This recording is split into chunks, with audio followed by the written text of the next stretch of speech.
It's getting ugly here. It's getting real ugly. In the trenches, offensive linemen, they get signed too, man. These are the ones that paved the way for all the guys we just talked about. They let the other guys have all the fun on the field.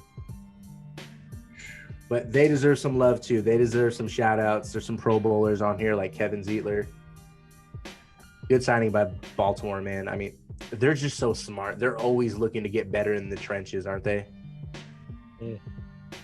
Absolutely. You got to. And then Cam Robinson gets the franchise tag in Jacksonville. I would imagine, next offseason they come to a deal. I would imagine. He's a young player about to get his second contract. I think he's good. What about you? Who was it? It was breaking up for me. I'm sorry. Who? Cam Robinson. Oh, yeah. I think he'll end up getting paid. I think he's a solid piece. And man, I don't know. It's definitely tempting just to go draft one and develop and, kind of cheaper that way. But ultimately, you should be able to pay somebody that, you were able to kind of develop as well. And I think they'll find a deal for him. He's solid. I don't think there's any reason not to sign him. There's no like red flags or warnings for me on his play so far. Yeah, it's interesting they tag him. I mean, I know he's young. I get it. High pick. Rated 61 on PFF. I mean, it's tough in there. Do you think they'll extend him, Paul? I could see it just because unless they have a better option that they can think of, when you're taking a guy number one who's one of the best quarterback prospects, you're going to want to try to protect him at all costs. You want to keep those flowing locks nice and clean back there. So, I think like we saw with Joe Burrow last year, the Bengals trotted him out there and they got nobody to block. And now he's got this horrible knee injury. So, if I'm investing in a guy like Lawrence, I'm protecting him at all costs. I hear it. I agree. Completely agree.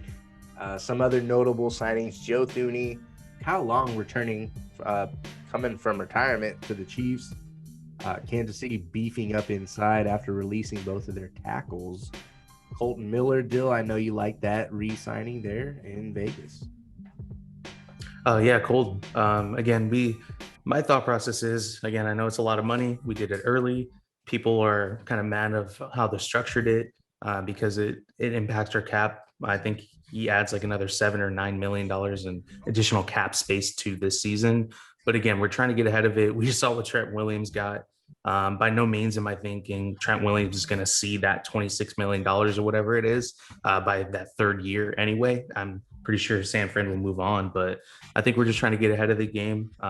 Again, we have a pillar. We drafted him. We developed. He's gotten better every single season. He's an Iron Man, doesn't want to miss games. And first season was not really too healthy, but he still gutted it out and played and, got some growing pains. Being a left tackle in the NFL as a rookie starting day one is no easy task.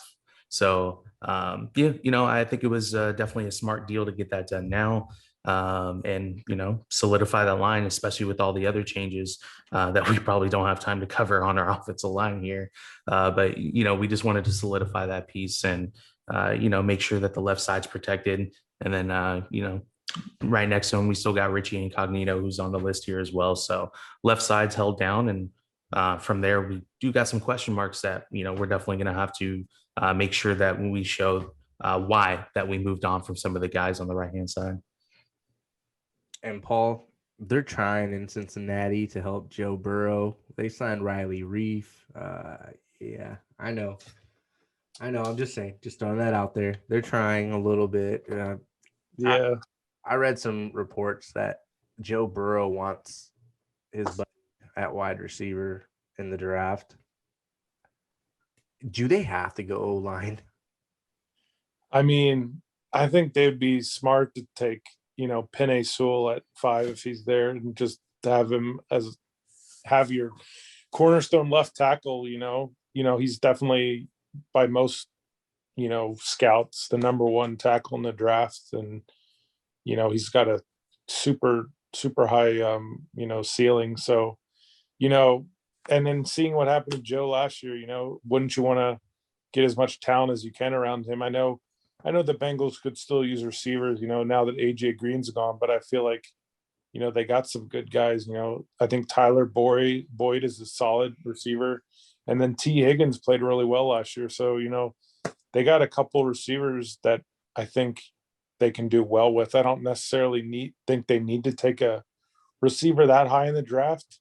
I would maybe you can get one, in the mid rounds, but I feel like, anytime you can improve your trenches and the need matches, with the actual value of the pick, I think that's a slam dunk for me. I got something radical. What if they just draft Jamar Chase, pair, the trio of Jamar Chase and the other guys you mentioned, T. Higgins and Tyler Boyd? Sounds ridiculous. With Burrow and Joe Mixon, and then spend the rest of your draft and any free agent money you have on the offensive line and hope something sticks. I don't know. That sounds ridiculous. Personally, I was going to say, I think you can get away with it in this draft, though. I think if that's really the route they want to go, again, you're not going to get that top left tackle. You got to understand that, right? You got to be able to understand you got to draft and develop these guys. But I think they can get away with getting offensive linemen in that second round. They're still picking high. At the end of the day, some talent's going to fall in that second, third round, especially at the O-line position. It's pretty, pretty good draft if you need a lineman. So not too far-fetched. I think they can get away with it. It's just they got to be strategic about it. For sure. And then some other notable sightings. Corey Linsley is huge to the Chargers. David Andrews sticks in New England. Dan Thuney to the Jets. Those are some good players on the O-line. Joe Haig in Pittsburgh as well. That's another actually very good signing in Haig. And then Dill, you mentioned it a little bit ago. Trent Williams, San Fran. Alex Mack, too, reunites with Kyle Shanahan, who used to coach him in Atlanta. Some older players there that, I don't know. I know Trent Williams playing at an extremely high level just at some point in time. It's going to happen, man. We've seen two great left tackles, Jason Peters might not be on the team this year. He had a great career, but he was, stumbling for the past 3-4 seasons.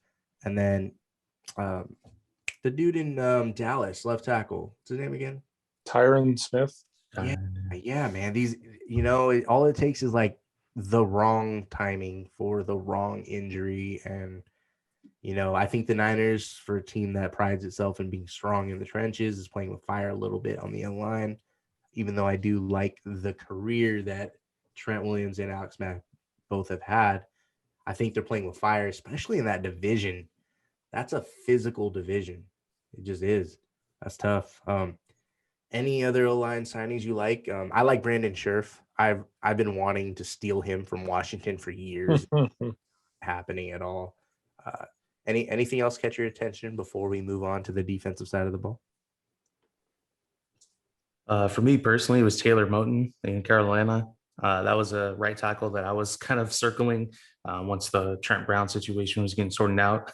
But obviously they tagged him, and I think they ultimately pay him. But this dude's been an Iron Man. That's the way I put it. In the last 3 seasons, he's played at least 99% of snaps.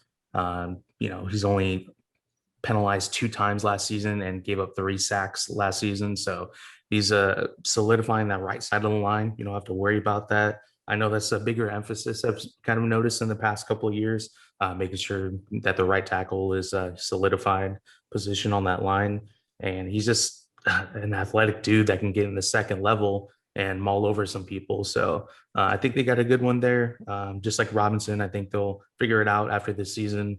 I think with the COVID and the cap going down, tag was just a smart thing to do with some offensive linemen here, just to give yourself some wiggle room. All right. And Paul, anything? No, I mean, no one else besides people we've already mentioned, but just some. I'll add on to Trent Williams a little bit because I know that was the big signing, but I know it's a lot of, some people are saying, that's way too much money for a guy, he's 32, 33, he's kind of had some seasons where he was kind of MIA, but I mean, when he plays, he's elite. He was elite again last year. He's one of the top graded tackles. And I guess if I'm in the Niners situation, I'm okay with the deal. I just think it's so rare that you see a guy of his caliber even sniff the open market. And the fact that if you're able to lock up a guy like that, I think you do what it takes to get it done. So just, yeah, I mean, I think you've seen tackles who can go into their late 30s. It's not the best scenario, but I'm sure Niners protected themselves later in that deal where they can get out of it, and stuff like that. But so yeah, I mean, I just think they're in a win now mode, and they got to keep their lineup right. And he's one of the top tackles in the game, so I like the move. I hear it. And then, some guys that have retired: Mike Pouncey, Marquise Pouncey, Anthony Costanzo, and Mike Iupati.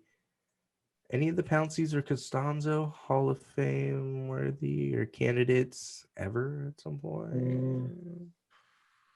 I think Costanzo retired young, which was surprising, Yeah. And then I think the Pounceys were just injured too much. So, I don't see it.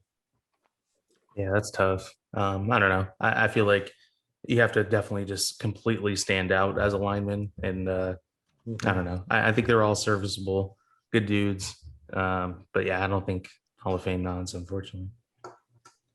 Yeah, I don't either. Costanzo was a surprise. I do agree with that as well. I'm trying to look at the Hall of Fame monitor, see if anybody's even close. If anyone, I think it'd be Marquise. But let me see here. Yeah, no, Marquise, he's got a grade of 73 on the Hall of Fame monitor.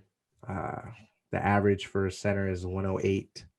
So, I mean, yeah, that was the only hope of that group, I would think. And yeah, like Dill said, if you're a center, you really got to stand out to make the Hall. Yeah, that's true. Yeah, that's hard, man. That's hard. I'm trying to see if Costanzo has a chance at all. It's tough because I don't even know how old he is, but yeah, that was crazy. I don't even think he's 30 yet. Right? That's what I thought. Not even close. No. 20. No. I mean, he was good, man. I just, Yeah, he was. Yeah, that's tough.